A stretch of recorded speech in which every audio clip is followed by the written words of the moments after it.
Nós vivemos uma geração em que o homem ele é insatisfeito. Na verdade, o homem por si só é muito insatisfeito.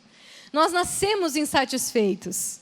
Nós sempre queremos algo novo, nós sempre queremos algo a mais, nós sempre queremos algo diferente. Quantos concordam comigo? Não, você é obrigada a concordar comigo. Você é obrigada a concordar comigo. Não é porque eu estou com o microfone, não. Mas se parar para pensar, você está lá andando a pé e você diz, Jesus, me dá condição para ter uma bicicleta, Jesus. Em nome de Jesus, eu preciso de uma bicicleta. Deus te dá condições para ter uma bicicleta. E você vê o irmão com uma bicicleta melhor que a sua. Aí você fala, Deus, eu também quero uma bicicleta agora com 18 marchas, Jesus. Não só essa, eu quero uma com 18 agora. E que seja cromada. E assim a gente vai, né? E a gente vai querendo coisas maiores, coisas novas, coisas melhores. Parece que o que a gente tem nunca é suficiente. E eu não estou falando só de coisas materiais, lógico. Eu estou falando de coisas, às vezes, emocionais até mesmo. Quantos aqui... Não levanta a mão, eu quero que você reflita. Já passaram por aquela fase de querer casar, eu quero casar, e quando você casa, você diz, é isso? Às vezes queriam fazer uma faculdade, queria fazer, achando que isso ia transformar a sua vida. Você sai da faculdade, e aí você vê, é isso? É só isso, fazer faculdade? Agora você entende que tem que fazer uma pós, daí você tem que fazer um mestrado, um doutorado, porque só a faculdade não é suficiente. E a gente é insatisfeito, a gente quer coisas a mais. Emocionalmente, você está sempre insatisfeito. Nós, seres humanos, temos isso. Parece que é um buraco sem fim, um buraco sem fundo. E isso, gente do céu, é desde o início da humanidade, é desde sempre. Agora eu quero testar o seu conhecimento bíblico. Eu vou testar o seu conhecimento bíblico. Eu vou pedir para você abrir num livro que só quem lê muito a Bíblia, com certeza, já leu esse livro. Abre lá em Gênesis capítulo 1. Gênesis 1, 29, 30. E disse Deus, eis que vos tenho dado. O que está na sua Bíblia agora? Que palavra que está? Toda. Muito bem. Toda vez que aparecer essa palavra, é você que vai dizer bem alto. Eis que vos tenho dado a erva que dê semente, que está sobre a face de a terra, e a árvore em que há fruto que dê semente, ser-vos-á para mantimento, e a animal da terra, e as aves dos céus, e o réptil da terra em que há alma vivente, e a erva verde será para mantimento. E assim foi. Agora no capítulo 2, versículo 15 ao 17, que diz assim, e tomou o Senhor Deus o homem, e o pôs no jardim do Éden, para o lavrar e o guardar. E ordenou o Senhor Deus ao homem, dizendo, de toda a árvore do jardim comerás livremente, mas da árvore do conhecimento do bem e do mal, dela não comerás, porque no dia em que dela comeres, certamente morrerás. Quem está comigo diz amém. Se você nunca ouviu essa história, irmão, é difícil encontrar alguém, mesmo às vezes não cristão, conhece a história de Adão e Eva. O que me chamou a atenção a princípio nessa palavra, o que veio no meu coração, é que apesar de todas as árvores, todos os animais, todas as aves, todos os répteis que eles tinham para se alimentar, que eles tinham para comer, que eles tinham para usufruir. E eu te pergunto, imagina a qualidade que as árvores e todos os animais tinham, que Deus proporcionou para eles. A qualidade daqueles frutos, a qualidade do jardim, né? Não tinha agrotóxico, gente. Olha que chique. Não tinha nada tóxico naqueles dias. Imagina Eva sem celulite, sem estria, era uma coisa linda, né? Porque aquela alimentação era mais que saudável, era perfeita. Deus tinha feito ali do zero. Não tinha nenhum tipo de contaminação naqueles animais. Você pode parar para pensar, o sabor daquela carne, eles não eram estressados, não era dura, né? Eles não eram criados em cativeiro, pelo contrário, eram livres, leve e solto. Eu imagino que maravilha aquela alimentação, que maravilha a diversidade de alimento que eles tinham. E diante de tudo, como você leu quantas vezes comigo? Acho que foi umas 7 ou 8 que está ali naquele versículo. Toda árvore, todo fruto, todo animal, tudo. Deus só disse para eles não pegarem uma árvore. Uma árvore eles não podiam pegar. Só uma. Pensa na quantidade de opções que eles tinham. Só de uma eles não podiam. Uma. É igual Deus falar para você, você pode visitar esse mundo inteiro, cada bairro, cada cidade, cada país, cada estado do mundo inteiro você pode visitar. Você só não pode visitar o interior, aquele bairro do sertão. Só aquele, o resto você pode. Então eu tenho que ir lá naquele lá. Naquele lá que Deus falou, é mais ou menos isso, eu acho. Uma diversidade absurda, mas eles não podiam só de uma árvore comer. O que aconteceu? Você já sabe o final da história. Insatisfeitos. O ser humano é insatisfeito. O ser humano tem uma fome insaciável, parece. Mas é porque isso? Por que isso aconteceu? É porque eles não tinham a presença de Deus? Me responda você. Eles tinham ou não? Eles tinham a presença de Deus. Então deve ser porque eles não se relacionavam com Deus, sim ou não? Se relacionavam? Eles se relacionavam com Deus, eles tinham a presença de Deus. Então deve ser porque devia ter algum defeito em algum dos alimentos e algum dos animais. Tinha ou não? Mas meu Deus, um ambiente perfeito, vivendo com a glória de Deus, diariamente tendo relacionamento com Ele. O ser humano ainda tinha essa insatisfação a ponto de ter que pegar exatamente a única coisa que eles não deveriam. Você para pensar quanta insatisfação existe dentro de você. E vou te falar por que aconteceu isso. Nós vamos chegar lá. Por que eles chegaram a ter que comer daquele único fruto, sendo que eles se relacionavam com Deus, eles viviam dentro da glória de Deus, num lugar perfeito, sem violência, sem doença. Eles não tinham desculpa para dizer assim, eu estou na deprê. Olha essa doença que meu irmão está enfrentando, que eu estou enfrentando. Não, eu vou lá e vou pegar mesmo, na rebeldia. Eles não tinham desculpa para dizer assim, eu estou com a conta no vermelho. Quer saber? Eu vou me afogar naquele fruto.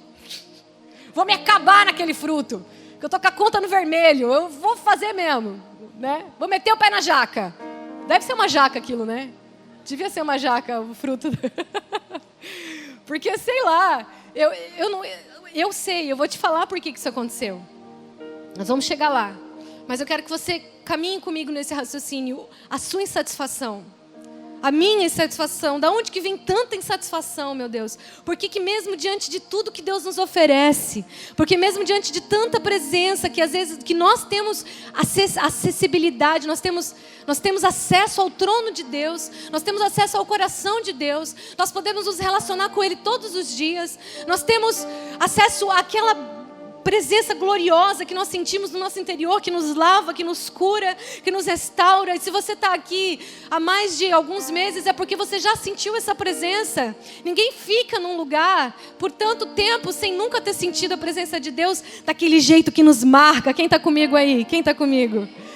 Ninguém. A gente tem que experimentar essa glória para saber o quanto é bom a presença de Deus.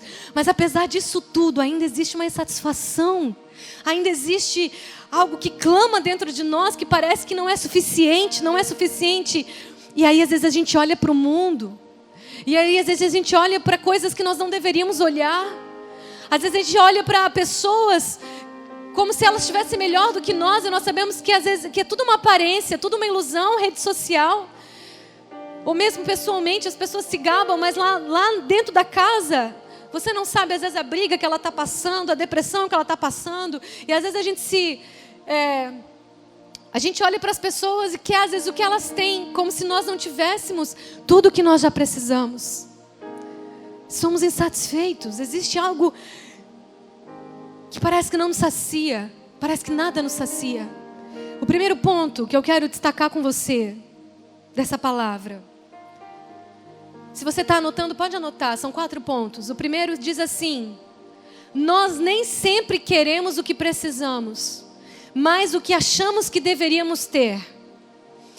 Quantos de nós queremos um carro Mas na verdade a gente precisa primeiro da garagem. Quantos de nós queremos casar, mas na verdade a gente precisa primeiro de um emprego estável? Quantos de nós queremos encontrar alguém para poder amar e se sentir amado?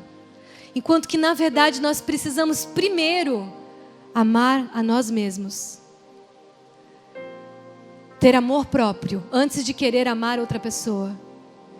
Então você fica querendo coisas que você acha que deveria ter, mas não é o que você precisa.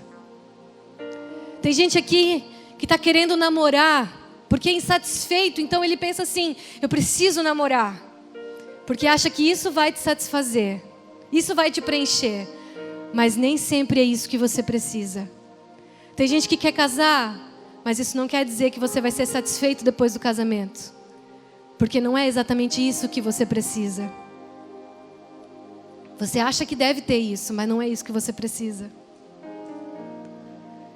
Quantos de nós, às vezes, ficamos correndo atrás de coisas, achando que aquilo que nós deveríamos ter, mas não é aquilo que nós precisamos. Tem pessoas que querem ter filhos, e ficam frustradas porque o filho não chega no mês que ela parou de tomar o anticoncepcional.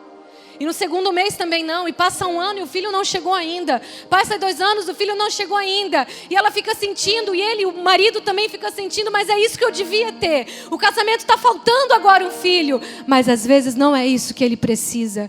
Então eu quero que você anote outra frase, se você está anotando. Antes de anotar a frase, eu vou ler para você Tiago 4,3, que diz: pedis e não recebeis, porque pedis mal, para o gastardes em vossos deleites. Tiago 4,3. Por isso que muitas vezes nós ficamos pedindo a Deus tantas coisas e nós não recebemos. Sabe por quê? Anota essa frase. Porque Deus sabe o que você precisa, por isso nem sempre Ele dá o que você quer. Irmão, não fica brigando com Deus porque Ele não está te dando algo. Pergunta para Ele: Deus, será que eu não estou recebendo porque eu não preciso disso e eu não estou enxergando o que realmente eu preciso para satisfazer o meu coração na Tua presença? Antes de ficar revoltado porque você não está recebendo o que você acha que devia ter, pergunta para quem sabe o que é melhor para você, o que é melhor para você e o que você precisa. Deus sabia que Adão e Eva não precisavam daquele fruto, mas eles achavam que deviam ter aquele fruto. O problema é que eles não foram perguntar para Deus: Deus, por que eu não posso ter aquele fruto? Por que o Senhor não me dá aquele fruto? Você tem 2 opções. Você tem a opção de errar na tentativa e quebrar a cara como eles, ou você tem a opção de perguntar para quem sabe o que é melhor para você, o que você precisa, e esperar que Ele te dê o que você precisa. Então é só acertar na sua vida. Você tem 2 opções. Não se revolte quando as coisas não chegam como você gostaria, porque talvez você não está pronto para tê-las, ou talvez você simplesmente não precisa delas como você acha que precisa. Quantos jovens nós vemos que querem porque querem namorar? Meu Deus do céu! Não, aqui não estou falando aqui. Não, capaz, pastor Tiago, imagina. Não, que a gente já viu algumas igrejas aí, né, tal. Não aqui. Mas tem, gente, acredite se quiser, tem. Que quer porque quer namorar, mas é um negócio assim que, tipo, meu Deus do céu, eu preciso namorar. Ele acha que ele tem que namorar, não é o que ele precisa. E aí o que acontece? Ele começa a namorar, e o que nós mais vemos, começar a namorar, o jovem começa a se distanciar dos amigos, dos irmãos, começa a se distanciar da presença de Deus. Ele começa a namorar, daí o que acontece? A gente já não vê mais ele adorando com tanta intensidade no louvor. Parece um botão que desligou assim. Começou a namorar, a intensidade caiu. Começou a namorar, a pessoa começa a se esfriar, e nem sem perceber. Não é por mal, mas começa a se esfriar, porque não é o que ela precisava. E infelizmente alguns até chegam a se desviar, a deixar um tempo a presença de Deus, porque infelizmente não é o que precisavam naquele momento. Deus tem alguém para você, sabia? Mas Ele quer te preparar primeiro, Ele quer fazer você se amar primeiro. Você precisa primeiro gostar da sua companhia, gostar de você mesmo antes de querer ter a companhia de outra pessoa. Amém? Antes de amar o outro, você precisa aprender a se amar primeiro. O segundo ponto, o desconhecido e o proibido. O que me chama a atenção nessa palavra, o segundo ponto é, nós vemos nessa palavra o desconhecido. O que vai acontecer quando eu comer esse fruto? É algo desconhecido. Deus simplesmente me proibiu. Ele não disse o que vai acontecer. Ele não disse por que eu não posso comer. Aliás, ele disse que eles iam morrer. Ele deixou bem claro, vocês vão morrer se vocês comerem esse fruto.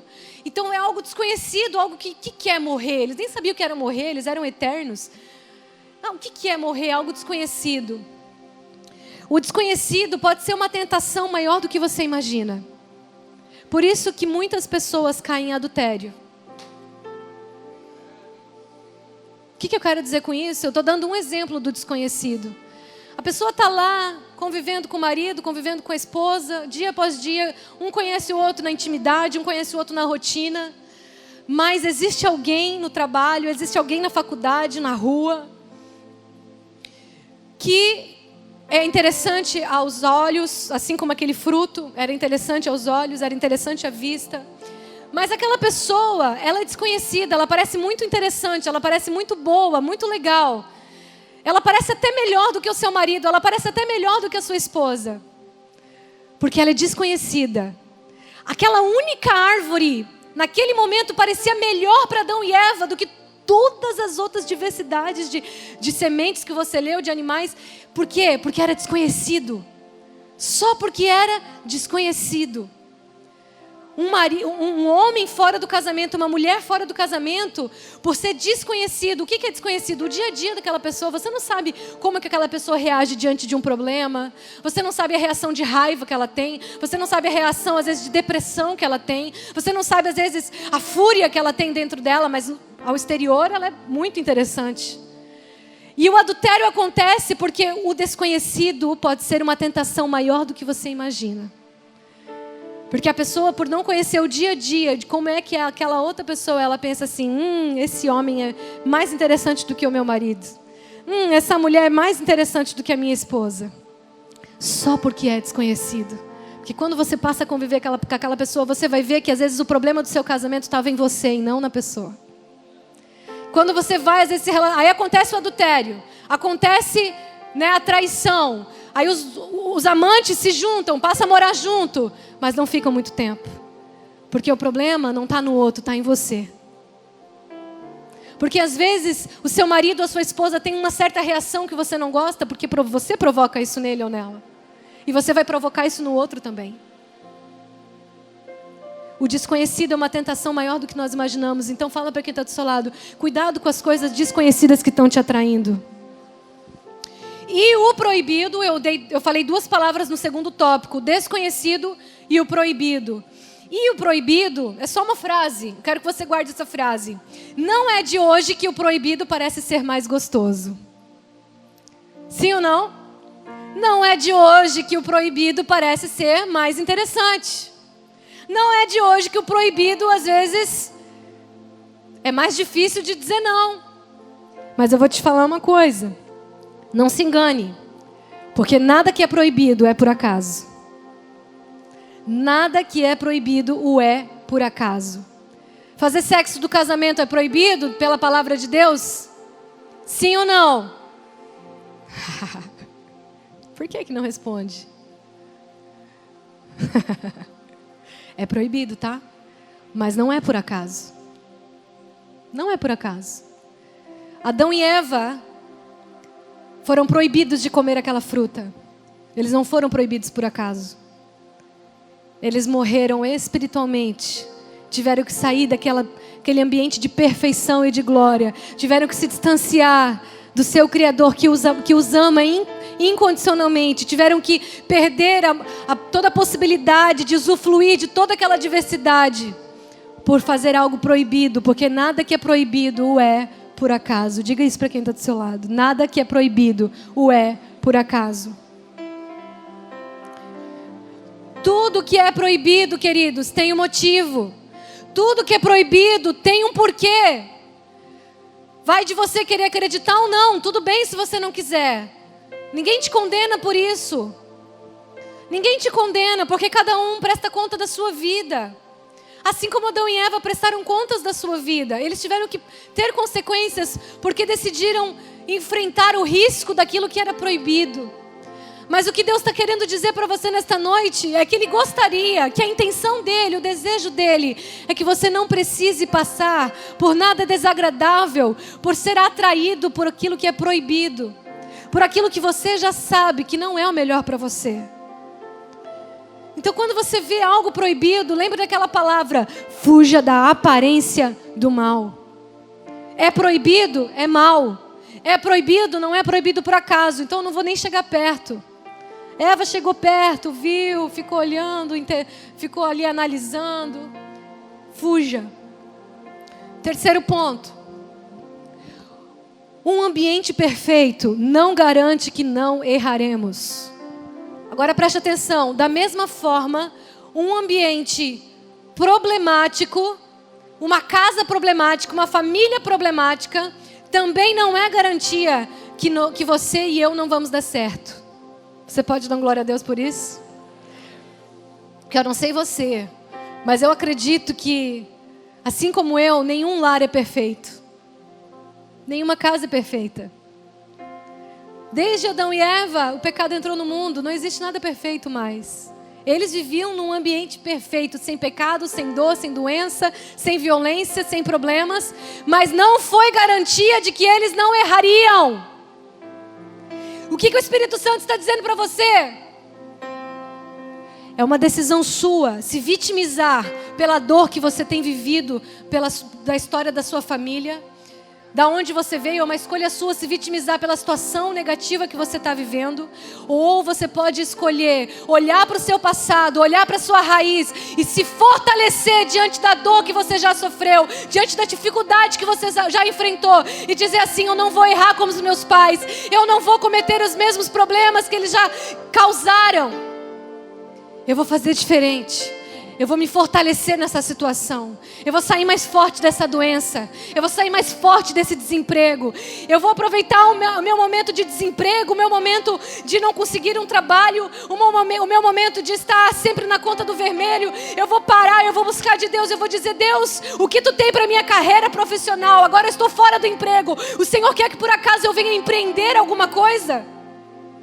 Ou eu devo entrar em alguma outra empresa, outro ramo, outra profissão? Você tem a opção de se vitimizar com a sua situação difícil e dizer: não, mas olha para minha família, olha de onde eu vim, olha tudo que eu já vivi, olha tudo que eu já enfrentei, olha toda a dor que eu já tive que passar. Não tem jeito não. Eu tenho que me contentar com o que eu estou vivendo, eu tenho que me contentar com aquilo que já cheguei, até onde eu já cheguei. Você tem a opção de se contentar, de se vitimizar e dizer: não dá mais, eu não vou chegar a lugar nenhum. Ou você tem a opção de pegar toda essa história, toda essa dor, toda essa dificuldade e dizer: eu vou sair mais forte disso tudo, eu vou aprender, eu vou ter lições com isso. Davi era um bastardo. Davi era um bastardo desprezado pela família, ignorado pelo próprio pai e se tornou um rei. Sansão nasceu de um ventre abençoado, foi um filho desejado, cheio do Espírito Santo e morreu escravo, amarrado, como um ninguém. O seu fim pode ser totalmente diferente do seu começo. Porque um ambiente perfeito não garante que você não vai errar. E um ambiente problemático não garante, não determina que você não vai dar certo. O Espírito Santo quer dizer para você nessa noite: o que determina o seu futuro não é o ambiente, não são as circunstâncias. O que determina o seu futuro não é o exterior, mas é o que está dentro do seu interior. O que determina o seu futuro é o que você deixa no seu interior. Em Mateus 15:11, diz Jesus disse em Mateus 15:11, o que contamina o homem não é o que entra na boca dele, não é o exterior que vai para dentro, mas o que contamina o homem é o que sai da boca dele, é o que está dentro dele e sai da boca dele. O que contamina a sua vida não são as circunstâncias difíceis, o que contamina a sua vida é o que você está deixando entrar dentro de você. É o que está aqui dentro de você. Em Provérbios, capítulo 4, versículo 23, diz, sobre tudo, diga comigo, sobre tudo, o que se deve guardar, guarda o teu coração, porque dele procedem as fontes da vida. O teu coração é no interior que você tem que se preocupar, é no seu interior, o que está entrando dentro de você que você tem que se preocupar. O que você tem assistido? O que você tem ouvido? Que tipo de música você tem escutado? Porque hoje em dia é moda já eu escutar qualquer tipo de música, não tem problema mais gospel ou não gospel, tanto faz. É até louvor na igreja já. É moda. Que tipo de música você está ouvindo? O que entra no seu interior vai determinar o que você vai fazer com as suas circunstâncias. Por isso é muito sério o que você assiste. Por isso é muito sério o que você ouve, que música você escuta. É muito sério, sim, que livro você lê. É muito sério que tipo de seriado você está vendo. É muito sério que tipo de conversa você está ouvindo. Porque o que determina se você vai conseguir ser um vencedor ou um perdedor é o que está dentro de você, não o seu exterior.